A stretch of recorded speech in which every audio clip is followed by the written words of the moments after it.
कुंभमेळा हा आपल्या सगळ्यांकरता महत्वाचा आहे. त्याच वेळी पर्यावरणही महत्वाचं आहे, झाडे महत्वाची आहेत.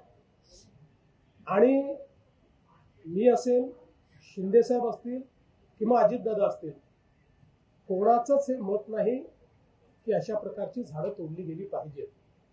मात्र याच्यामध्ये एक गोष्ट आपल्याला लक्षात घ्यावी लागेल.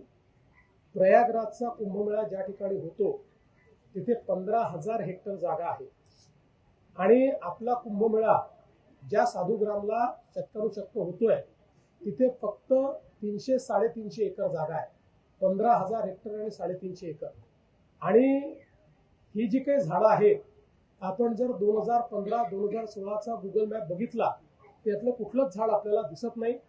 ज्यावेळेस महाराष्ट्र सरकारने 50 कोटी वृक्ष लागवडीचा कार्यक्रम घेतला त्या काळात नाशिक महानगरपालिकेने विचार करून ही झाडं लावली, कारण ती रिकामी जागा होती. 12 वर्षात आपण एकदाच ती वापरतो.